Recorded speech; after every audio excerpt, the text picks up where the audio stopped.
Hi friends, welcome to Charvi Srinilu vlogs. నేను మీ నిల్మని. ఈరోజు వీడియోలో పండగ స్పెషల్గా 2 రకాల పిండి వంటల్ని చూపించబోతున్నాను. సంవత్సరం మొత్తంలో ఎప్పుడు చేసినా చేయకపోయినా సంక్రాంతి పండగకి ఇంట్లో తప్పకుండా ఏదో ఒక పిండి వంటలు చేసుకుంటూనే ఉంటాం కదా. సో ఈరోజు వీడియోలో నేను 2 రకాల పిండి వంటల్ని చూపించబోతున్నాను. జంతికలు అలాగే పచ్చికారంతో చెక్కలు. మన ఫస్ట్ రెసిపీ వచ్చేసి జంతికలు. చేసుకోవడం చాలా కష్టంగా ఫీల్ అవుతుంటారండి. చాలా ఎక్కువ టైం పడుతుంది చేసుకోవడం అనుకుంటూ ఉంటారు. అందరూ చాలా సింపుల్గా ఈజీగా చేసుకునేటట్లు ఈ వీడియోలో మీకు చేసి చూపిస్తానండి. మరి లేట్ చేయకుండా ఈ మురుకులను ఎలా తయారు చేసుకోవచ్చో ఇప్పుడు చూద్దాం. ముందుగా స్టవ్ వెలిగించుకొని ప్యాన్ పెట్టుకోవాలి. ఇప్పుడు ఇందులోకి 100 గ్రాముల వరకు మినపప్పును వేసుకొని ఫ్లేమ్ని మీడియం ఫ్లేమ్లోకి పెట్టుకొని ఇవి దూరగా వేగే వరకు వేయించుకోవాలి. మినపప్పు దూరగా వేగిన తర్వాత స్టవ్ బంద్ చేసేసి ఈ మినపప్పును ఒక ప్లేట్లోకి తీసేసుకొని పూర్తిగా చల్లారనివ్వాలి. ఈ పూర్తిగా చల్లారేలోపు మనం ఒక మిక్సీ జార్ తీసుకొని ఇందులోకి 1/2 కప్పు దాకా పుట్నాల పప్పును వేసుకొని ఫైన్ పౌడర్ లాగా గ్రైండ్ చేసుకోవాలి. ఇలా గ్రైండ్ చేసుకున్న దీన్ని ఒక బౌల్లోకి ట్రాన్స్ఫర్ చేసుకొని పక్కన పెట్టేసుకుందాం. మరలా ఇదే మిక్సీ జార్లోకి మనం ముందుగా దూరగా వేయించి పెట్టుకున్న మినపప్పును కూడా వేసుకొని ఇప్పుడు ఈ మినపప్పును కూడా ఫైన్ పౌడర్ లాగా గ్రైండ్ చేసుకోవాలి. ఇలా మెత్తగా గ్రైండ్ చేసుకున్న ఈ మినపిండిని పక్కన పెట్టేసుకుందాం. ఇప్పుడు బియ్యం పిండిని జల్లించుకోవడానికి ముందుగా బౌల్లో ఇలా జల్లెడని తీసుకొని ఇందులోకి కొద్దిగా బియ్యం పిండిని వేసుకుంటూ జల్లించుకోవాలి. నేను ఇక్కడ 1 కేజీ పొడి బియ్యం పిండిని తీసుకున్నానండి. ఇలా బియ్యం పిండి అంతా జల్లించుకున్నాక ఇప్పుడు ఇందులోకి మనం ముందుగా గ్రైండ్ చేసి పెట్టుకున్న మినపిండిని వేసుకోవాలి. అలాగే 100 గ్రాముల దాకా శనగపిండిని కూడా వేసుకొని వీటిని కూడా జల్లించుకోవాలి. 1 కేజీ బియ్యం పిండికి 100 గ్రాముల మినప్పిండి అలాగే 100 గ్రాముల శనగపిండి అయితే సరిపోతుందండి. ఇలా వీటిని జల్లించుకున్నాక ఇప్పుడు ఇందులోనే మనం ముందుగా గ్రైండ్ చేసి పెట్టుకున్న పుట్నాల పప్పు పిండిని కూడా వేసుకొని జల్లించుకోవాలి. ఇలా పుట్నాల పప్పు పిండి వేసుకోవడం వలన మనకు జంతికలు అనేవి కరకరలాడుతూ చాలా క్రిస్పీగా వస్తాయండి. ఇలా పుట్నాల పప్పును కూడా జల్లించుకున్నాక ఇప్పుడు ఇందులోకి రుచికి సరిపడా సాల్ట్ వేసుకోవాలండి. నేను ఇక్కడ ముందుగా 1 టీ స్పూన్ వరకు సాల్ట్ వేసుకుంటున్నాను. అలాగే 1.5 టీ స్పూన్ వరకు కారం వేసుకుంటున్నాను. అలాగే 1 టీ స్పూన్ వాముని డైరెక్ట్గా వేయకుండా ఇలా చేతులకు తీసుకొని కొంచెం నలిపి తీసుకోండి. దీనివల్ల వాము సువాసన అనేది బాగుంటుంది. ఇప్పుడు ఇందులోనే 2 టేబుల్ స్పూన్ వరకు నువ్వులు వేసుకుంటున్నానండి. ఇది ఆప్షనల్ మాత్రమే, మీకు ఇష్టం ఉంటే వేసుకోండి, లేదంటే స్కిప్ చేసేసుకోవచ్చు. కాకపోతే నువ్వులు వేసుకుంటే టేస్ట్ బాగుంటుంది. ఇలా నువ్వులను కూడా వేసుకున్నాక మొత్తం కలిసే విధంగా ఒకసారి బాగా కలుపుకోవాలి. ఇలా కలుపుకున్నాక ఒకసారి టేస్ట్ చెక్ చేసుకోవాలి. ఒకవేళ సాల్ట్ కానీ కారం కానీ తక్కువ అయితే మరి కొద్దిగా వేసుకోవచ్చు. నాకు ఇక్కడ సాల్ట్ తక్కువైంది, అందుకనేసి నేను మరో 1/2 టీ స్పూన్ వరకు సాల్ట్ని వేసుకొని మరోసారి మొత్తం కలిసే విధంగా ఇలా బాగా కలుపుకోవాలి. ఇలా కలుపుకున్నాక ఇప్పుడు ఇందులోకి 2 టేబుల్ స్పూన్ వరకు కరిగించుకున్న బటర్ని వేసుకుంటున్నానండి. ఇన్ కేస్ మీ దగ్గర బటర్ లేకపోతే ఆయిల్ అయినా వేసుకోవచ్చు. ఇలా బటర్ అంతా వేసుకున్నాక మొత్తం కలిసే విధంగా ఒకసారి బాగా కలుపుకోవాలి. ఇలా కలుపుకున్నాక ఇప్పుడు ఇందులోకి వేడి వాటర్ని పోసుకుంటున్నానండి. ఇలా వేడి వాటర్ని కూడా కొంచెం వేసుకుంటూ మొత్తం కలిసే విధంగా ఒకసారి బాగా కలుపుకోవాలి. ముందు ఇలా గరిటెతో మొత్తం కలిసే విధంగా ఒకసారి బాగా కలుపుకోవాలండి. ఇలా కొద్దిగా వాటర్ని వేసుకుంటూ మొత్తం కలిసే విధంగా బాగా కలుపుకోవాలి. మనం వేడి వాటర్ని వేసుకుంటున్నాం కాబట్టి ముందు ఇలా గరిటెతో కలుపుకున్నాక తర్వాత చేత్తో మొత్తం కలిసే విధంగా బాగా కలుపుకోవాలి. ఇలా వేడి వాటర్ని వేసుకొని కలుపుకోవడం వల్ల మనకి జంతికలు అనేవి చాలా క్రిస్పీగా వస్తాయండి. ఇలా పిండిని కలుపుకునేటప్పుడు మరీ లూజుగాను కలుపుకోకూడదు, అలాగనే మరి గట్టిగాను కలుపుకోకూడదండి. ఇలా సెమీ సాఫ్ట్గా కలుపుకోవాలి. ఇలా కలుపుకున్న ఈ పిండిని పక్కన పెట్టేసుకుందాం. ఇప్పుడు స్టవ్ వెలిగించుకొని ప్యాన్ పెట్టుకోవాలి. ప్యాన్ హీట్ అయ్యాక డీప్ ఫ్రైకి సరిపడా ఆయిల్ వేసుకోవాలి. ఈ ఆయిల్ హీట్ అయ్యేలోపు జంతికలు ప్రిపేర్ చేసుకోవడానికి ముందుగా మురుకుల గుట్టంలో ఇలా ఆయిల్ అంతా అప్లై చేసుకోవాలి. ఇలా ఆయిల్ అప్లై చేసుకోవడం వల్ల పిండి అనేది అతుక్కోకుండా ఉంటుందండి. ఇప్పుడు మనం ముందుగా కలిపి పెట్టుకున్న పిండిలో నుంచి కొంచెం పిండిని తీసుకొని కొంచెం రౌండ్గా చేసి తీసుకోవాలి. ఇప్పుడు మిగిలిన పిండి మీద ఇలా మూత పెట్టుకోవాలండి. దీనివల్ల తడి ఆరకుండా ఉంటుంది. షేప్ అనేది మీ ఇష్టం అండి, మీకు ఏ షేప్ కావాలంటే ఆ షేప్ తీసుకోవచ్చు. నేను ఇక్కడ ఎక్కువ హోల్స్ ఉన్న షేప్ని తీసుకున్నాను. ఇప్పుడు ఈ మురుకుల గొట్టంలో మనం ముందుగా ప్రిపేర్ చేసి పెట్టుకున్న పిండినంతా వేసుకోవాలి. ఇలా ఈ మురుకుల గొట్టంలో పట్టేంత పిండిని వేసుకున్నాక ఈ మురుకుల గొట్టాన్ని క్లోజ్ చేసేయాలి. ఇలా ఒక క్లాత్‌ని తీసుకొని నీళ్ళలో వేసి గట్టిగా పిండేయండి. క్లాత్‌కి ఏమాత్రం తడి ఉండకూడదండి. అంటే పొడి పొడిగా అంటే ఆరనట్టు ఉండాలండి.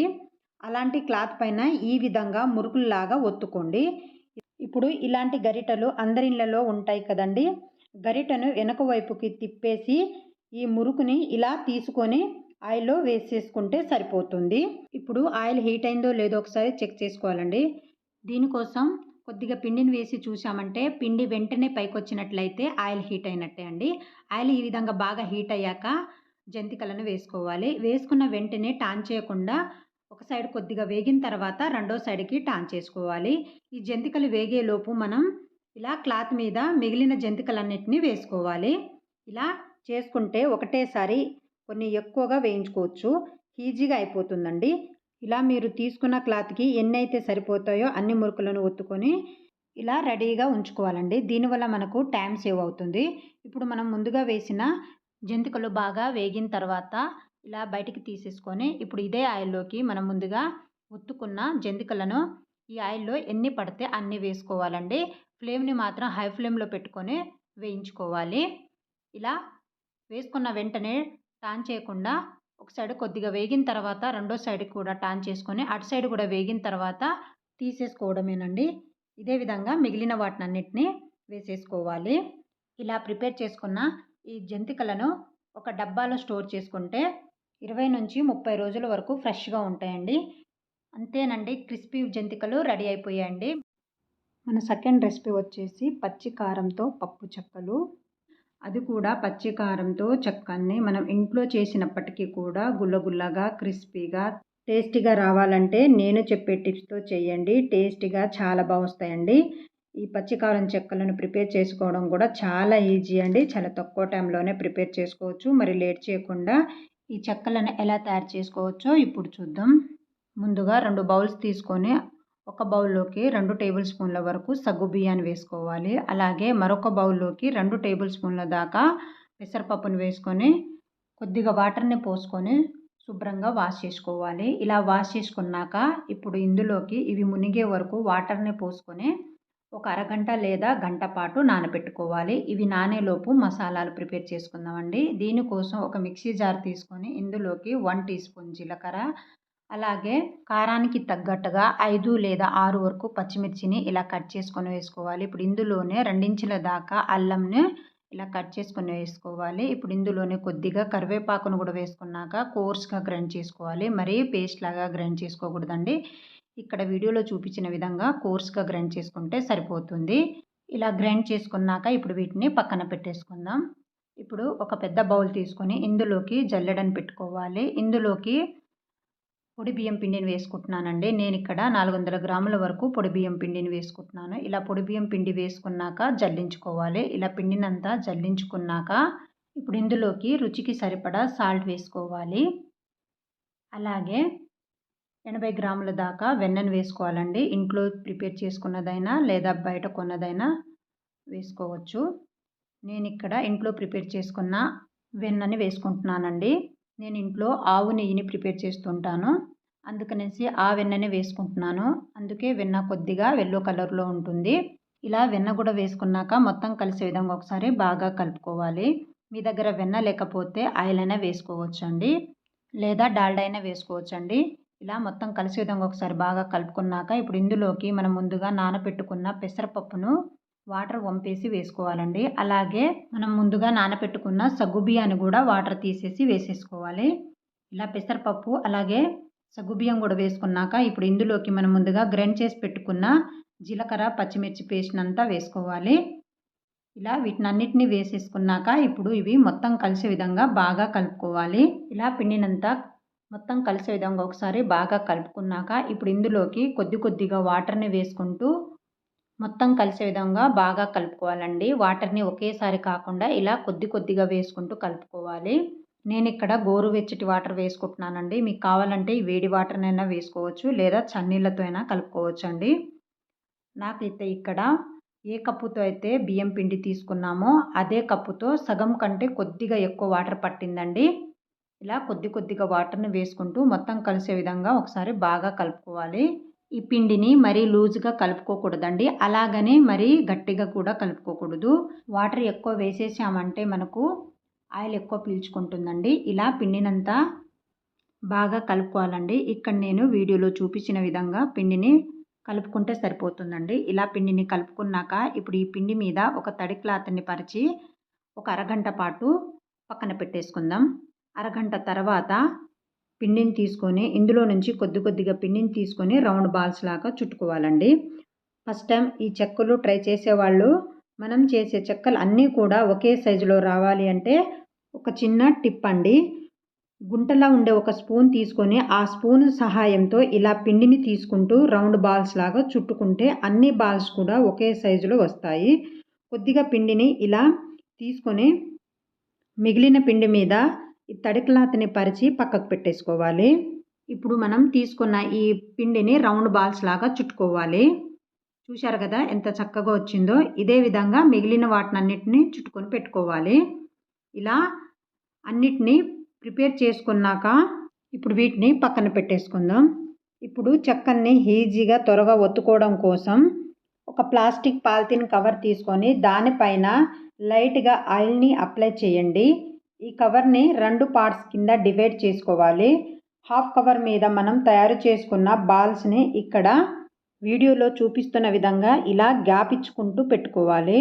ఇప్పుడు మిగిలిన హాఫ్ కవర్‌ని వీటిపైన పరిచి ఇలా ఫ్లాట్‌గా ఉండే ఏదైనా బాక్స్ సహాయంతో కొద్దిగా ప్రెస్ చేస్తే చెక్కలు ఈజీగా స్ప్రెడ్ అయిపోతాయి. అలవాటు ఉండేవాళ్ళు పూరీ ప్రెస్‌తో కూడా ఈ చెక్కల్ని ఒత్తుకోవచ్చండి. కానీ అది కాస్త టైమ్ టేకింగ్ ప్రాసెస్ అనమాట. ఇలా అయితే మనం తక్కువ టైంలో ఎక్కువ చెక్కని ప్రెస్ చేసుకోవచ్చు. ఇలా ఒత్తుకున్న చెక్కని కవర్ నుండి సపరేట్ చేసి ఒక ప్లేట్‌లోకి పరుచుకోండి. లేదంటే కవర్ మీద నుండి డైరెక్ట్‌గా తీసైనా వీటిని డీప్ ఫ్రై చేసుకోవచ్చండి. ఇలా అన్ని చెక్కల్ని ప్లేట్‌లోకి తీసేసుకున్నాక మరోసారి పిండిని తీసుకొని ఇలా స్పూన్‌తో కొద్దిగా పిండిని తీసుకొని రౌండ్ బాల్స్ లాగా చుట్టుకున్నాక వీటిని కూడా చెక్కల్లా ఒత్తుకోవాలి. ఇలా అన్నిటిని ప్రిపేర్ చేసుకున్నాక ఇప్పుడు వీటిని డీప్ ఫ్రై చేసుకోవడానికి ఒక మందంగా ఉండే కళాయిలో డీప్ ఫ్రైకి సరిపడా ఆయిల్ వేసుకొని మీడియం ఫ్లేమ్‌లో పెట్టి నూనెని కాగనివ్వండి. ఈ చెక్కలు వేయించుకునేటప్పుడు నూనె అనేది మరీ ఎక్కువ హీట్ ఉండకూడదు. అలాగని మరీ తక్కువ హీట్ ఉండకూడదండి. మీడియంగా ఉంటే సరిపోతుంది. ఇలా మీడియం ఫ్లేమ్‌లో హీట్ చేసిన తర్వాత ఈ నూనెలో ఎన్నైతే పడతాయో అన్నీ ఈ చెక్కలను వేసుకొని మీడియం ఫ్లేమ్‌లోనే క్రిస్పీగా అయ్యేంత వరకు నిదానంగా వేయించుకోవాలి. వీటిని వేసిన వెంటనే తిప్పకూడదండి. ఒక సైడ్ కొద్దిగా వేగిన తర్వాత రెండో సైడ్‌కి టర్న్ చేసుకొని వేయించుకోవాలి. ఇందులో మనం కారం వేయలేదు కాబట్టి ఈ చెక్కల రంగు ఎరుపు రంగు అయితే రాదండి. కొంచెం దూరగా వేగి క్రిస్పీగా అయితే సరిపోతుంది. ఇలా వేగే వరకు నిదానంగా వేయించుకోవాలి. ఇలా కొద్దిగా కలర్ మారే వరకు వేగిన తర్వాత ఇప్పుడు వీటిని బయటికి తీసేసుకోవాలి. ఇదే విధంగా మిగిలిన చెక్కలన్నిటిని వేసుకొని డీప్ ఫ్రై చేసుకోవాలి. అంతేనండి. క్రిస్పీగా క్రంచీగా గుల్లగుల్లగా ఉండే పచ్చి కారం చెక్కలు అయితే రెడీ అయిపోయాయండి. ఇలా ప్రిపేర్ చేసుకున్న ఈ చెక్కలను ఏదైనా డబ్బాలో స్టోర్ చేసుకుంటే ఎక్కువ రోజుల పాటు స్టోర్ ఉంటాయండి. ఇంతేనండి, ఎంతో టేస్టీగా ఉండే క్రిస్పీ చెక్కలు రెడీ అయిపోయాయండి. అంతేనండి, పండగ స్పెషల్ 2 రకాల పిండి వంటలు రెడీ అయిపోయాయి. ఈ పండగకి మీరు కూడా ఒకసారి ట్రై చేసి చూడండి ఫ్రెండ్స్. మీకు ఎలా వచ్చిందో కింద కమెంట్ సెక్షన్లో షేర్ చేయడం మాత్రం మర్చిపోకండి ఫ్రెండ్స్.